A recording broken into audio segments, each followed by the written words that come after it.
Kakadosh Boker Or Bekiim Bahalacha 4, day 45, Siman 25, page 113. Halacha Pechet 88. Biyom Purim, on the day of Purim, Keshomer B'Kriyat Megillah, when you're going to say Kriyat Megillah, we say La Yehudim Hayta Ora V'Simcha V'Sason V'Ikar. We say these words. For the Yehudim, you had Ora, Simcha, Sason, V'Ikar. When you say V'Ikar, you should touch your tefillin. You mashmesh b'tefillin shel Yad v'shel Rosh, in Ashkem, and then you kiss them. Right? The Darshina, because what is V'Ikar? Tefillin. Remember, Noten, the Yekar, right, is the tefillin. It gives you splendor. Okay?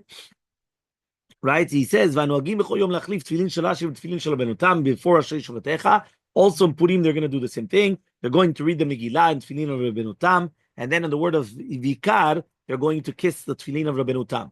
If they already prayed and they still didn't read the Megillah, they're not going to take off the tefillin till after the Megillah, because Vikar is the tefillin.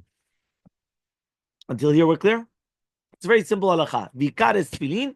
Therefore, you leave the tefillin until after the Megillah. Siman Kavav. Next Siman 26. Page 114. Halacha Aleph. Mi she'en lo letfilah achat. What happens if you only have one tefillah? Tefillah is a singular for a tefillin. Meaning you either have shel yad or shel rosh.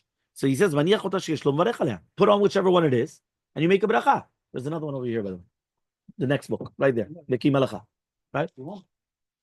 Yeah? So he says, you put it on, and you make a bracha. Why? But each one is a mitzvah on its own. The tefillin shel yad is not going to be ma'akev the rosh. The shel rosh is not going to be ma'akev the tefillin shel yad. Each one is not ma'akev each other. And therefore, let's say you only have tefillin shel yad, you're going to make l'aniach tefillin. And if you only have tefillin shel rosh, you're going to make the bracha of al mitzvat tefillin. According to the Ashkenazim, that you make every single day two berachot, they're going to make the beracha of the tefillin shalosh by itself, the two berachot as well. Okay? Let's see the footnote. 114. The Levush side of the Kavach Sofer explained that although the Torah teaches us that we must be wearing both parts of the set, we'll have to put on tefillin shel yad and rosh. This is only if you have a full set. If you don't have both, you don't have both. But what happens if you purposely put only one part on? Meaning, we're not only talking about, sometimes this happens. A person has a broken arm, so they can't put it on at all. So then they could only put on the tefillin shel rosh, or whatever it is, or they have something on the head. They can, whatever the case is. Here, what happens if a person purposely only puts on one?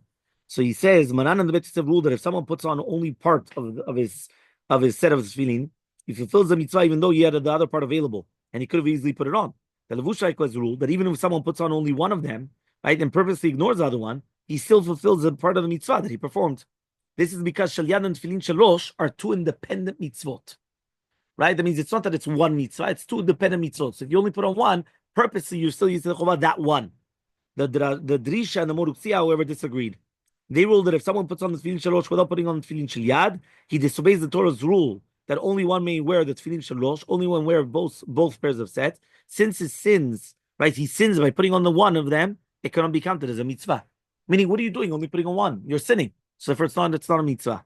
This debate hinges on the interpretation of the pasuk of the passage of the Sefer Mitzvot Katan, that although the Mishnah teaches that two parts are not dependent on one another, this is true only when someone does not have both. But if he does have both, then both are needed.